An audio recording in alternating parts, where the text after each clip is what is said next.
Cholesterol കൂടുന്ന സമയത്ത് പെട്ടെന്ന് അതൊന്ന് കുറയ്ക്കാൻ വേണ്ടിയിട്ട് നമ്മളിൽ പലരും ഒരു ഡോക്ടറെ അടുത്ത് ചെന്ന് കണ്ടിട്ട് മെഡിസിൻസ് ഒക്കെ കഴിച്ചിട്ട് കൊളസ്ട്രോൾ കുറയ്ക്കാൻ നോക്കുന്ന ആളുകളായിരിക്കും.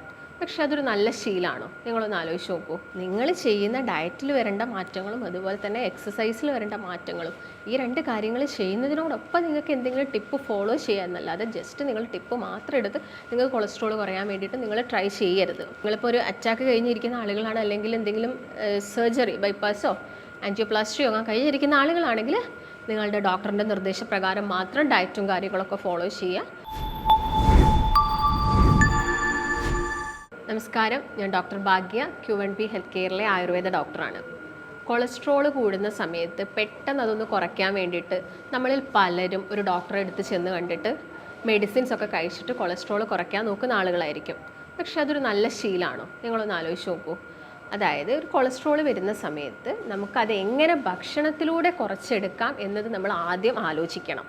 എന്നിട്ട് മാത്രമാണ് മെഡിക്കേഷനെ കുറിച്ച് ചിന്തിക്കേണ്ടത്. കൊളസ്ട്രോൾ എന്ന് പറയുന്ന സമയത്ത് നമുക്ക് എല്ലാവർക്കും ഭയങ്കര പേടിയായിരിക്കും.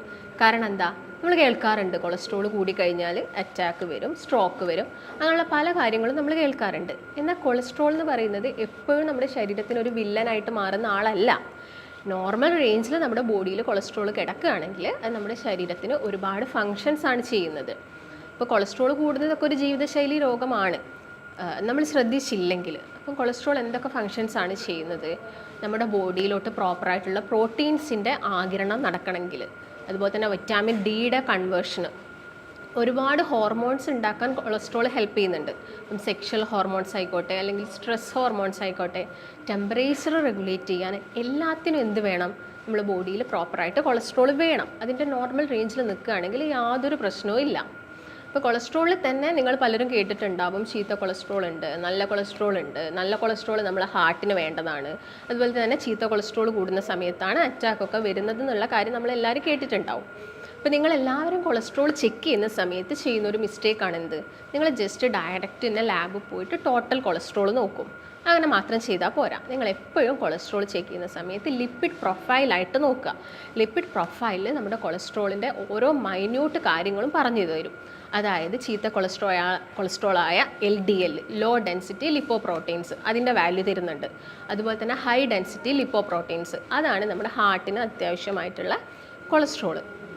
അതുപോലെ തന്നെ ടോട്ടൽ കൊളസ്ട്രോൾ പറഞ്ഞു തരുന്നുണ്ട്. അതുപോലെ തന്നെ ട്രൈഗ്ലിസറൈഡ്സിന് ഇത്ര നമ്മൾ ഇമ്പോർട്ടൻസ് കൊടുക്കാനുള്ളൊരു കാരണം എന്താണോ LDL നമ്മുടെ ബോഡിയിൽ ചെയ്യുന്നത്, അതുപോലെ തന്നെ ട്രൈഗ്ലിസറൈഡും നമ്മുടെ ബോഡിയിൽ ഒരുപാട് ദോഷങ്ങൾ ഉണ്ടാക്കുന്നുണ്ട്. അതായത് നമ്മുടെ ഹാർട്ടിന് വേണ്ടാത്ത, അല്ലെങ്കിൽ നമുക്ക് ഹാർട്ട് അറ്റാക്ക് ഉണ്ടാക്കുന്ന, ഈ രക്തക്കുഴലുകളിലൊക്കെ ചെറിയ ചെറിയ ബ്ലോക്ക് ഉണ്ടാക്കുന്ന വളരെ മൈന്യൂട്ടായിട്ടുള്ള കൊഴുപ്പ് കണികയാണ് എന്ത്? ട്രൈഗ്ലിസറൈഡ്സ് എന്ന് പറയുന്നത്. ഇത് കൂടുന്ന സമയത്ത് നമ്മൾ പ്രത്യേകം ശ്രദ്ധ കൊടുക്കേണ്ടതുണ്ട്. ജസ്റ്റ് നമുക്കതിൻ്റെ നോർമൽ വാല്യൂസ് ഒക്കെ നോക്കാം. HDL എന്ന് പറയുമ്പം എപ്പോഴും ഒരു 40യുടെ മുകളിലായിരിക്കണം. അതുപോലെ തന്നെ LDL എന്ന് പറയുന്നത് ചീത്ത കൊളസ്ട്രോൾ എപ്പോഴും 100ൻ്റെ താഴത്തായിരിക്കണം. അതുപോലെ തന്നെ ട്രൈഗ്ലിസറൈഡ്സ് എന്ന് പറയുന്നത് എപ്പോഴും ഒരു 150യുടെ താഴത്തായിരിക്കണം. പക്ഷേ നിങ്ങൾക്ക് ഒരു തവണ അറ്റാക്ക് വന്നിട്ടുണ്ട്, അല്ലെങ്കിൽ സ്ട്രോക്ക് വന്നിട്ടുണ്ട്, നിങ്ങൾക്ക് ബൈപ്പാസ് സർജറി അങ്ങനെ എന്തെങ്കിലും കഴിഞ്ഞിട്ടുണ്ടെങ്കിൽ അതൊരിക്കലും ഒരു 130യുടെ മുകളിൽ കൂടാനും പാടില്ല.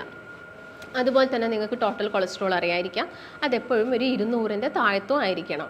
ഈ കാര്യങ്ങളൊക്കെ നിങ്ങൾ പ്രത്യേകം ശ്രദ്ധിക്കുക. എപ്പോഴും ബ്ലഡ് ടെസ്റ്റ് ചെയ്യുന്ന സമയത്ത് ലിപ്പിഡ് പ്രൊഫൈൽ തന്നെ ചെക്ക് ചെയ്യാൻ വേണ്ടിയിട്ട് നോക്കുക. അപ്പോൾ ഞാൻ നേരത്തെ പറഞ്ഞ പോലെ തന്നെ നിങ്ങൾക്കിപ്പം കൊളസ്ട്രോൾ വന്നിട്ട് നിങ്ങൾ ജസ്റ്റ് ഡയറക്റ്റായിട്ട് പോയിട്ട് എന്ത് ചെയ്യുക? മെഡിക്കേഷൻസ് എടുക്കാതിരിക്കുക. അതിൻ്റെ മുമ്പ് തന്നെ നമ്മുടെ ഡയറ്റിൽ എന്തൊക്കെ ചേഞ്ചസ് ആണ് വന്നത് അത് നമുക്ക് മാറ്റാൻ പറ്റുമോ? കാരണം ജീവിതശൈലിയിൽ വന്ന കുറച്ച് പിഴകളാണ്. അപ്പോൾ നമുക്കതൊന്ന് കറക്റ്റ് ചെയ്താൽ എന്താവും? ഈ അസുഖം നമുക്ക് കൺട്രോളിൽ വരുത്താൻ പറ്റും. അപ്പോൾ എന്തൊക്കെ കാരണങ്ങൾ കൊണ്ടാണ് കൊളസ്ട്രോൾ നമ്മുടെ ബോഡിയിൽ കൂടുന്നത്? ഒന്ന്, ഡയറ്റിൽ വന്ന മാറ്റങ്ങൾ. അതായത് ഇപ്പോഴത്തെ ഒരു കാലം നോക്കുകയാണെങ്കിൽ നമ്മൾ ഓവറായിട്ട് ഡിപ്പെൻഡ് ചെയ്യുന്നത് എന്തിനാണ്? ഫാസ്റ്റ് ഫുഡിനെയാണ്. അല്ലെങ്കിൽ നമ്മൾ വല്ലാതെ ഹോട്ടൽ ഫുഡിനൊക്കെ ഡിപ്പെൻഡ് ചെയ്യുന്നുണ്ട്. അതിൻ്റെ ഭാഗമായിട്ട് നമുക്ക് എന്ത് വരാം? കൊളസ്ട്രോൾ കൂടുതലായിട്ട് കണ്ടുവരാം. രണ്ടാമതായിട്ട് നോക്കുകയാണെങ്കിൽ ഒരു വ്യായാമമില്ലാത്ത ജീവിത രീതി, അല്ലെങ്കിൽ ഒരു സെഡൻറ്ററി ലൈഫ് ഫോളോ ചെയ്യുന്ന ആളുകൾ. ഇപ്പോഴത്തെ ഒരു ജനറേഷനൊക്കെ നോക്കുകയാണെങ്കിൽ നമ്മൾ കൂടുതലായിട്ടും ഈ ഗാഡ്ജറ്റ്സിൻ്റെ മുമ്പിലൊക്കെ ഇരുന്ന് വർക്ക് ചെയ്യുന്ന ആളുകളായിരിക്കാം. ഒരു രാവിലെ വന്നു കഴിഞ്ഞാൽ ചിലപ്പോൾ വൈകുന്നേരം ആയിരിക്കും ആ ഒരു വർക്ക് കഴിയുന്നത്. അതിൻ്റെ ഭാഗമായിട്ട് അവരുടെ ബോഡിയിൽ വലിയ മൂവ്മെൻറ്റ്സോ കാര്യങ്ങളോ ഒന്നുമില്ല. ഈ ഒരു ഇടവേളകളിൽ ചിലപ്പം അവർ കഴിക്കുന്നത് ഫാസ്റ്റ് ഫുഡുകളാവാം. അതിൻ്റെ ഭാഗമായിട്ടൊക്കെ അവരിൽ കൊളസ്ട്രോൾ കൂടുതലായിട്ട് കണ്ടുവരാം. മൂന്നാമത് കേസ് നോക്കുകയാണെങ്കിൽ എന്തെങ്കിലും അസുഖത്തിൻ്റെ ഭാഗമായിട്ട് ചില ആളുകളുടെ ബോഡിയിൽ കൊളസ്ട്രോളിൻ്റെ വേരിയേഷൻസ് ഉണ്ടാവാം. ഫോർ എക്സാമ്പിൾ തൈറോയിഡ് അസുഖം, തൈറോയിഡിൻ്റെ ഡിസ്ഫങ്ഷൻ കാരണം ഇപ്പോൾ ഹൈപ്പോ തൈറോയിഡ്സ് ഉള്ള ആളുകളാണെങ്കിലും ഹൈപ്പർ തൈറോയിഡ്സ് ഉള്ള ആളുകളാണെങ്കിലും ഡിസ്ലിപ്പിഡീമിയ എന്ന് പറഞ്ഞ കണ്ടീഷൻ നമ്മൾ കണ്ടുവരാറുണ്ട്. അല്ലാത്തൊരു കോഴ്സ് നോക്കുകയാണെങ്കിൽ നമ്മൾ കഴിക്കുന്ന മെഡിക്കേഷൻസിൻ്റെ ഭാഗമായിട്ടാണ്. അതായത് നിങ്ങളിപ്പോൾ പെയിൻ കില്ലേഴ്സ് അല്ലെങ്കിൽ എന്തെങ്കിലും ആൻറ്റി ഇൻഫ്ലമേറ്ററി ഡ്രഗ്സ് അല്ലെങ്കിൽ സ്റ്റീറോയിഡ്സ് ഇതൊക്കെ ഒരുപാട് എടുക്കുന്ന ആളുകളിലാണെങ്കിലും കൊളസ്ട്രോൾ കൂടുതലായിട്ട് കണ്ടുവരാം. അപ്പോൾ മെയിൻ കോസസ് ഇതൊക്കെ തന്നെയാണ്. അപ്പോൾ നമ്മൾ എന്തൊക്കെ കാര്യങ്ങളാണ് ശ്രദ്ധിക്കേണ്ടത് എന്ന് നോക്കുന്ന സമയത്ത് ചില അസുഖങ്ങളുടെ ഭാഗമായിട്ട് വരുന്ന കൊളസ്ട്രോൾ ആണെങ്കിൽ ചിലപ്പോൾ നമുക്ക് മെഡിക്കേഷൻസ് ഒക്കെ കഴിക്കേണ്ടി വരും. അല്ലാതെ നിങ്ങളുടെ ഡയറ്റ് കൊണ്ട് അല്ലെങ്കിൽ നിങ്ങളുടെ ജീവിത രീതി കൊണ്ട് വന്ന മാറ്റങ്ങളാണെങ്കിൽ നമുക്ക് അതിൽ ചെറിയ ചെറിയ മാറ്റങ്ങൾ വരുത്താവുന്നതേ ഉള്ളൂ. അതായത് ഇപ്പം ഡയറ്റിൻ്റെ കേസ് നോക്കുകയാണെങ്കിൽ ഞാൻ നേരത്തെ പറഞ്ഞ പോലെ തന്നെ വെറും പൊരിച്ചതോ അല്ലെങ്കിൽ നിങ്ങൾ വറുത്തെടുക്കുന്ന ഭക്ഷണം കൊണ്ട് മാത്രമല്ല കൊളസ്ട്രോൾ വരുന്നത്. നിങ്ങൾ കൂടുതലായിട്ട് കഴിക്കുന്ന കാർബോഹൈഡ്രേറ്റ്, നമുക്കറിയാം ഒരു ദിവസം ഒരാൾക്ക് കൂടുതലായിട്ടും എനർജി കൊടുക്കുന്നത് കാർബോഹൈഡ്രേറ്റ്സ് അഥവാ അന്നജം തന്നെയാണ്.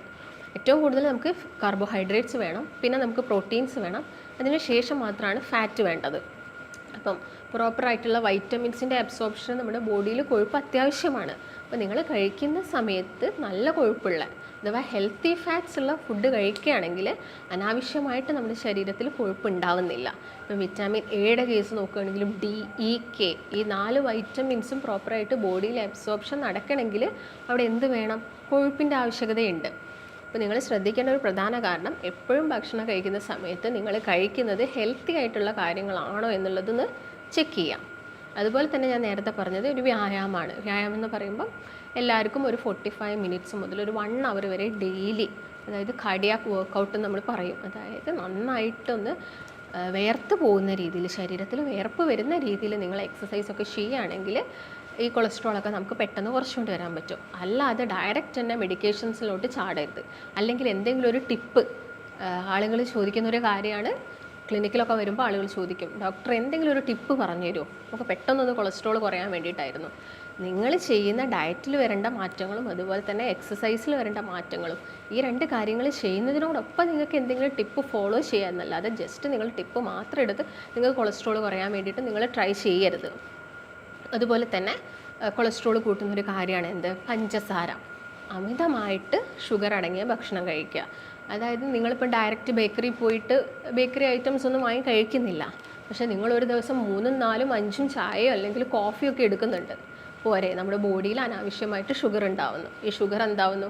ഡൈജഷൻ കഴിഞ്ഞിട്ട് എനർജി ആയിട്ട് മാറുന്നു. അത് വീണ്ടും ഓവറായി കഴിയുമ്പോൾ കൊഴുപ്പായിട്ടാണ് സ്റ്റോർ ചെയ്യപ്പെടുന്നത്. അപ്പം അതിൻ്റെ ഭാഗമായിട്ടും ബോഡിയിൽ അനാവശ്യമായിട്ട് കൊഴുപ്പുണ്ടാവാനുള്ള ചാൻസസ് ഉണ്ട്. അപ്പം നിങ്ങൾ നോർമലി കഴിക്കുന്നത് ഇപ്പം ഒട്ടുമിക്ക നമ്മൾ മലയാളീസിനെ നോക്കുകയാണെങ്കിൽ തന്നെ നമ്മൾ 3, 4 നേരം അരിയാഹാരം കഴിക്കുന്ന ആളുകളാണ്. അപ്പോൾ ഇതും കൺവേർട്ട് ചെയ്തിട്ട് എന്താ ചെയ്യുന്നത്? അവിടെ എനർജിയാണ്. അപ്പോൾ നമുക്കൊരു ദിവസം വേണ്ട ഐഡിയലായിട്ടുള്ള ഈ 3 കാര്യങ്ങൾ, കാർബ്സും അതുപോലെ തന്നെ പ്രോട്ടീൻസും ഫാറ്റ്സും എടുക്കുക, അതിൽ കൂടുതലാവാതെ ശ്രദ്ധിക്കുക. അതുപോലെ തന്നെ പിന്നെ ഡീപ്പ് ഫ്രൈ ആണ്. ആളുകളുടെ സംശയമാണ് കോക്കനട്ട് ഓയിൽ നല്ലതാണോ? കോക്കനട്ട് ഓയിൽ കൊണ്ട് നിങ്ങൾ കറി വെച്ച് കഴിക്കുന്നതും അതുപോലെ തന്നെ തോരൻ ഉണ്ടാക്കിയിട്ട് അതിൻ്റെ ടോപ്പിങ്സിൽ ഒഴിക്കുന്നതൊന്നും യാതൊരു ദോഷവും നമ്മളെ ബോഡിക്ക് ചെയ്യുന്നില്ല. കാരണം കോക്കനട്ട് ഓയിൽ എന്ന് പറയുന്നതും അതുപോലെ തന്നെ കോക്കനട്ട് മിൽക്ക് എന്ന് പറയുന്നതും ഹെൽത്തി ആയിട്ടുള്ളൊരു ഫാറ്റാണ്. പക്ഷേ ഇത് ഓവറായിട്ട് ഹീറ്റ് ആവുന്ന സമയത്താണ് പ്രശ്നം ഉണ്ടാക്കുന്നത്. അതായത് അതുകൊണ്ടാണ് ഡോക്ടേഴ്സ് നിങ്ങളോട് പറയുന്നത് എന്ത്? നിങ്ങൾ ഡീപ്പ് ഫ്രൈ ഒഴിവാക്കാൻ. അതായത് ഇപ്പോൾ നിങ്ങൾ തോരനൊക്കെ ഉണ്ടാക്കുന്ന സമയത്ത് ഈ വെളിച്ചെണ്ണയിൽ ചിലപ്പം കടുകൊക്കെ പൊട്ടിച്ചിട്ടായിരിക്കാം തോരൻ ഉണ്ടാക്കുന്നത്. അത് മാക്സിമം ഒഴിവാക്കിയിട്ട് എന്ത് ചെയ്യുക? തോരൻ ഉണ്ടാക്കി കഴിഞ്ഞതിന് ശേഷം ടോപ്പിങ്സിൽ കുറച്ച് വെളിച്ചെണ്ണ ഒഴിക്കാം. അതുപോലെ തന്നെ നമ്മുടെ ഹാർട്ടിന് ആവശ്യമായിട്ടുള്ളൊരു കൊഴുപ്പാണ് ഒലീവ് ഓയിൽ എന്ന് പറയുന്നത്. പക്ഷെ ചിലപ്പോൾ നമുക്ക് എല്ലാവർക്കും അത് അഫോർഡ് ചെയ്യാൻ പറ്റണമെന്നില്ല. അതിന് പകരം നിങ്ങൾ കോക്കനട്ട് ഓയിൽ ഉപയോഗിക്കുക, അത് മാക്സിമം ചൂടാവാതെ നോക്കുക. അതുപോലെ തന്നെ നിങ്ങൾക്ക് എല്ലാവർക്കും രാവിലെ എടുക്കാൻ പറ്റുന്നൊരു നല്ല കൊഴുപ്പാണ് എന്ത്? തേങ്ങ ചിരകിയത് എന്ന് പറയുന്നത്. തേങ്ങ ചിരകിയത് കഴിക്കുകയാണെങ്കിൽ നമ്മുടെ ശരീരത്തിലുള്ള LDL കൊളസ്ട്രോൾ നമുക്ക് കുറയ്ക്കാൻ പറ്റും. അതുപോലെ തന്നെ HDL കൊളസ്ട്രോൾ കൂട്ടാൻ പറ്റും. അതുപോലെ തന്നെ ഇപ്പം ഷുഗർ പേഷ്യൻസിനും കഴിക്കാൻ പറ്റുന്നൊരു നല്ല കൊഴുപ്പാണ് എന്ത്? എഗ്ഗ് എന്ന് പറയുന്നത്. അപ്പം ആളുകൾക്കൊക്കെ ഉണ്ടാകുന്ന ഡൗട്ടാണ്, ഡോക്ടറെ എഗ്ഗിൻ്റെ യോക്കും കൂടി, അതായത് ആ മഞ്ഞ ഭാഗം കൂടി കഴിക്കുകയാണെങ്കിൽ കൊളസ്ട്രോളൊക്കെ കൂടില്ലേ എന്ന്. പക്ഷേ എഗ്ഗിലുള്ള ചീത്ത കൊളസ്ട്രോൾ എന്ന് പറയുന്നത് വളരെ മൈന്യൂട്ടായിട്ട്, അതായത് വളരെ മില്ലിഗ്രാംസിലാണ് അത് ഉള്ളത്. യാതൊരു പ്രശ്നവും ഉണ്ടാക്കുന്നില്ല. അതുപോലെ തന്നെ ലെസിത്തിൻ എന്ന് പറഞ്ഞൊരു ആൻറ്റി ഓക്സിഡൻറ്റ് അതിലുള്ളത് കൊണ്ട് തന്നെ ഈ രക്തക്കുഴലുകളിൽ വരുന്ന ബ്ലോക്കുകളും കാര്യങ്ങളൊക്കെ കുറയ്ക്കാൻ വേണ്ടിയിട്ട് ഹെൽപ്പ് ചെയ്യും. അതുകൊണ്ട് നിങ്ങൾക്ക് ഒരു ദിവസം മാക്സിമം 2 മുട്ട എടുക്കാം, അതുപോലെ തന്നെ ഒരു ഗ്ലാസ് പാലെടുക്കാം. ചില ആളുകൾക്ക് പാല് നല്ല കട്ടിയോടുകൂടി കഴിക്കുന്ന സമയത്ത് അലർജി പ്രശ്നങ്ങളൊക്കെ ഉണ്ടാവാറുണ്ട്. അങ്ങനെയുള്ള ആളുകളാണെങ്കിൽ ജസ്റ്റ് ഒന്ന് വെള്ളം ഡൈല്യൂട്ട് ആക്കിയിട്ട് നിങ്ങൾക്ക് പാൽ ഉപയോഗിക്കാം. അതിൽ കുറച്ച് നിങ്ങൾക്ക് മഞ്ഞളും ആഡ് ചെയ്യാം. കാരണം മഞ്ഞൾ, ഇഞ്ചി, അതുപോലെ തന്നെ വെളുത്തുള്ളി എന്നൊക്കെ പറയുന്നത് നല്ല ആൻറ്റി ഓക്സിഡൻസ് ആണ്. വെളുത്തുള്ളി പ്രത്യേകം പറയുകയാണെങ്കിൽ നമ്മുടെ ഹാർട്ടിൻ്റെ ഹെൽത്തൊക്കെ പ്രൊട്ടക്റ്റ് ചെയ്യാൻ വേണ്ടിയിട്ട് ഹെൽപ്പ് ചെയ്യുന്നൊരു നല്ലൊരു ആൻറ്റി ഓക്സിഡൻ്റ് ആണ്. ഇതൊക്കെ നമ്മൾ ഭക്ഷണത്തിൽ മാക്സിമം ഇൻക്ലൂഡ് ചെയ്യുക. അതുപോലെ തന്നെ ഡോക്ടേഴ്സ് പറയുന്നതാണ് എന്ത്, omega-3 ഫാറ്റി ആസിഡ്സ് ഉള്ള ചെറിയ മത്സ്യങ്ങൾ കഴിക്കാൻ വേണ്ടിയിട്ട്. വലിയ മത്സ്യങ്ങൾ കഴിക്കുന്ന സമയത്ത് അതിൽ കുറച്ചും കൂടി ചീത്ത കൊളസ്ട്രോൾ വരുന്നുണ്ട്. പക്ഷേ നിങ്ങൾ ഒക്കേഷണലി എടുക്കുകയാണെങ്കിൽ വലിയ പ്രശ്നങ്ങളൊന്നുമില്ല. ഡെയിലി നിങ്ങൾ ഈ റെഡ് മീറ്റ്സ് കഴിക്കുക, ഡെയിലി നിങ്ങൾ വലിയ മീനുകളൊക്കെ എടുക്കുന്ന സമയത്താണ് പ്രശ്നങ്ങൾ ഉണ്ടാക്കുന്നത്. പക്ഷേ നിങ്ങൾ ഒരു 2 വീക്സ് കൂടുന്ന സമയത്ത് ഒരു ദിവസം എടുത്തുകൊണ്ട് വലിയ പ്രശ്നങ്ങളൊന്നുമില്ല. കാരണം നിങ്ങൾ അത്യാവശ്യം വർക്കൗട്ട് ചെയ്യുന്ന ആളുകളൊക്കെ ആണെങ്കിൽ നമ്മുടെ ബോഡിക്ക് അത് വലിയ പ്രശ്നമൊന്നുമില്ല. കാരണം നമ്മുടെ ലിവർ എന്ന് പറയുന്നത് ഈ ടോക്സിൻസൊക്കെ റിമൂവ് ചെയ്യാനൊക്കെ വേണ്ടിയിട്ടുള്ള നമ്മുടെ ശരീരത്തിൽ ഏറ്റവും വലിയ ഗ്രന്ഥിയാണ്. പക്ഷേ ലിവറിൻ്റെ മേലെ, അതായത് ആ ഒരു ഓർഗനിന് ആ ഒരു ഭാരം താങ്ങാൻ സാധിക്കുന്നില്ലെങ്കിൽ മാത്രമാണ് എന്താവുക, അത് നമ്മുടെ ശരീരത്തിൽ ഓവറായിട്ട് കൊഴുപ്പ് ഡെപ്പോസിറ്റ് ചെയ്യുന്നത്. ഇതിൻ്റെ ഭാഗമായിട്ട് നമുക്കറിയാം ഫാറ്റി ലിവർ വരാം, അതുപോലെ തന്നെ സ്ട്രോക്ക് പോലുള്ള കണ്ടീഷൻസ് വരാം, ഹാർട്ട് അറ്റാക്ക് വരാം. അങ്ങനെ ഒരുപാട് കോംപ്ലിക്കേഷൻസ് ആണ് ഈ കൊളസ്ട്രോൾ നമ്മൾ ശ്രദ്ധിച്ചിട്ടില്ലെങ്കിൽ വരുന്നത്. അതുപോലെ തന്നെ നിങ്ങൾക്ക് എടുക്കാൻ പറ്റുന്ന ഒരു നല്ല കൊഴുപ്പിൽ പെടുന്നതാണ് നേരത്തെ ഞാൻ പറഞ്ഞ പോലെ നട്ട്സിൽ ബദാമും വാൾനട്ടും. ഇതൊന്നും അഫോർഡ് ചെയ്യാൻ പറ്റാത്ത ആളുകളാണെങ്കിൽ നിങ്ങൾക്ക് ഒരു ദിവസം ജസ്റ്റ് ഒരു പിടി നിലക്കടല കഴിക്കാം. നിലക്കടലിലുള്ളതും നല്ല കൊളസ്ട്രോൾ, അതായത് HDL കൊളസ്ട്രോളിനെ കൂട്ടുന്നതാണ്.